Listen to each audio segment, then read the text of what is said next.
Olá, minha gente, estamos aqui chegando a números 13 e 14, o último dia da nossa semana, né? Hoje, dia 5 da unidade 10, ok? E eu quero que você acompanhe comigo esse fato, que é um fato, assim, muito triste também na história. Como nós vimos, os capítulos 11 a 14 de Números vão falar da reclamação, da murmuração, e como que Deus está tratando isso de modo tão sério. Dessa vez o povo está chegando em Cades Barneia, né? E ali Moisés, ele está separando, né, no capítulo 13 você vê isso, líder de cada uma das 12 tribos, né, para espiar a terra de Canaã. E entre esses líderes está Josué, da tribo de Efraim, e Calebe, da tribo de Judá. Aparentemente, esse plano foi dado por Deus em Números 13. Né? O texto diz: E falou o Senhor a Moisés, dizendo: Envia homens que espiem a terra de Canaã, que eu hei de dar aos filhos de Israel. Né? Ou seja, Deus está dizendo que ele vai dar, é uma promessa de Deus. Né? Mas aí em Deuteronômio 1, 22, se você abrir a sua Bíblia, Deuteronômio 1, 22, né? Nós estamos lendo aqui: Então todos vós vos chegastes a mim e dissestes: Mandemos homens adiante de nós para que nos espiem a terra e nos deem resposta. Por que caminho devemos subir a ela e a que cidade devemos ir? Né?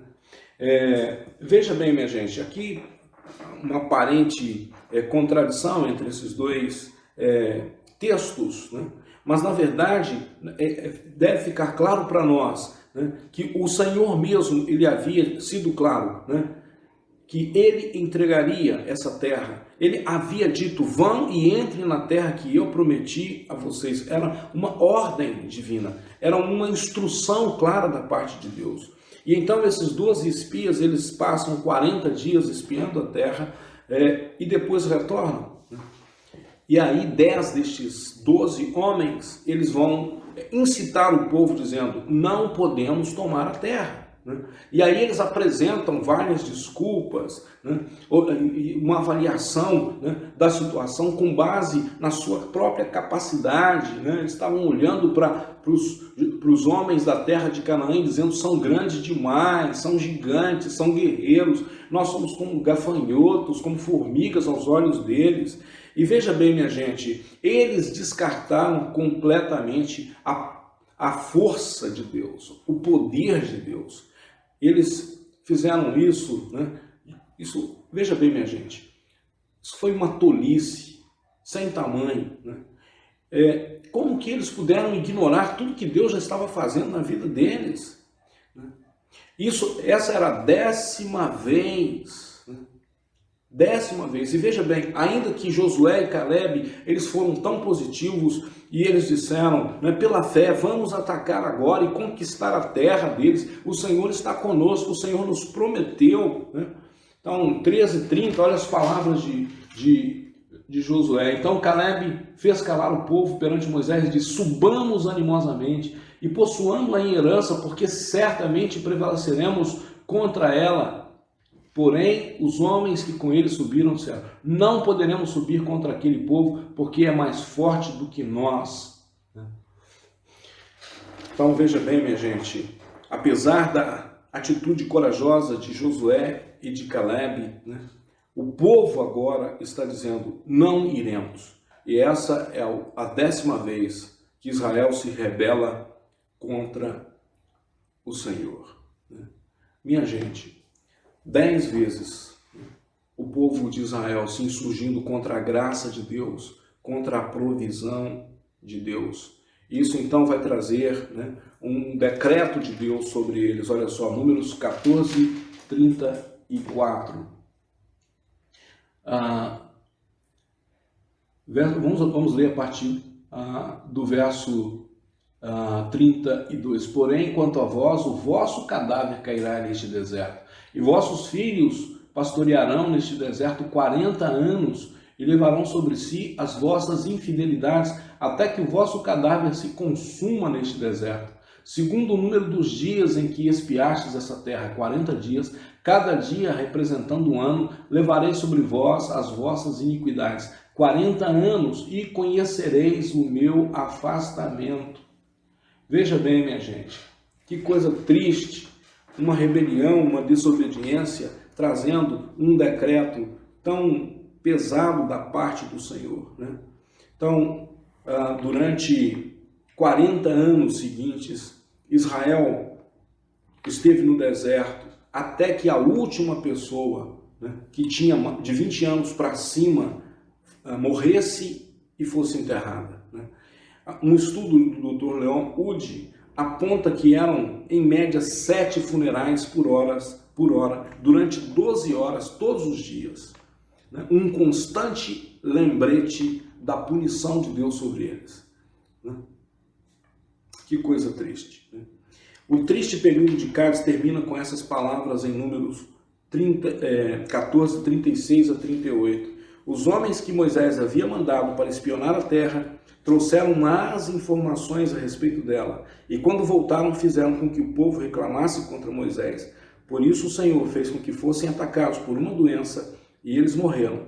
Dos 12 homens que foram espionar a terra, somente Josué e Calebe ficaram vivos. Meu amigo, Deus, ele não vai tolerar a rebelião, a descrença e a maldade em nossos corações por tempo indeterminado, né? Se nós insistirmos nisso, insistirmos nesses pecados, ele vai retirar a sua mão de bênção e a sua graça, né, que tolera os nossos caminhos pecaminosos, né?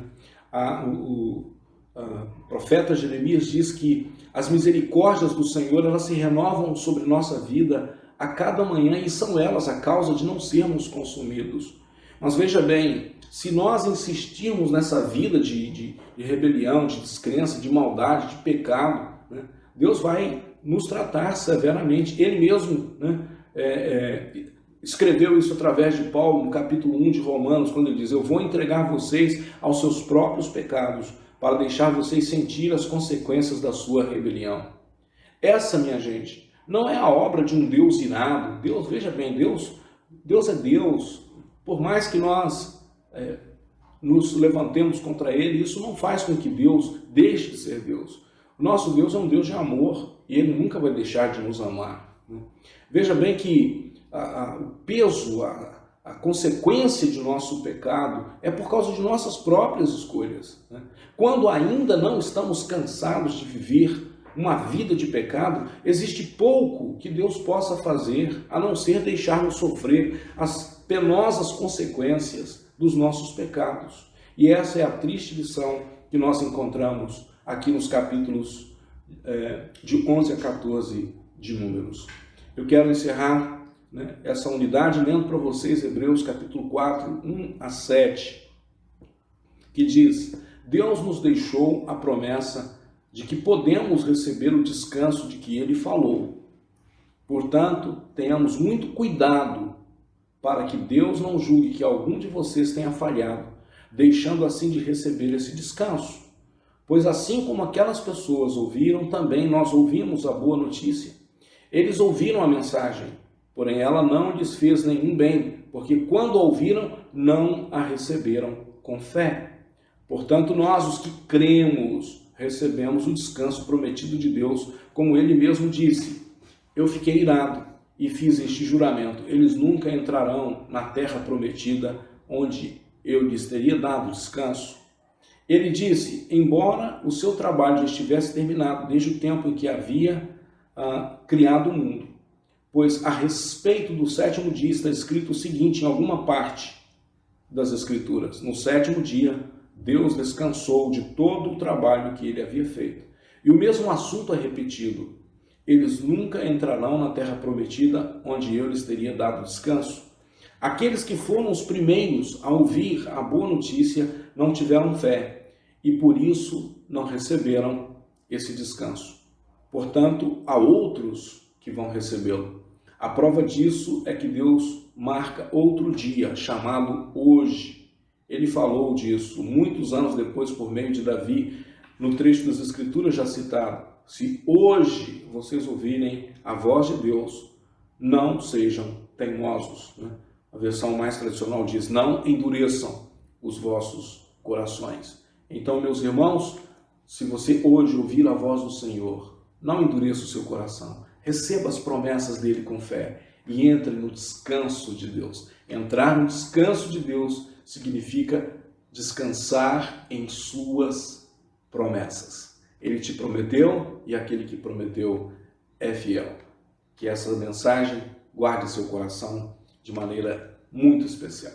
Deus te abençoe rica e abundantemente.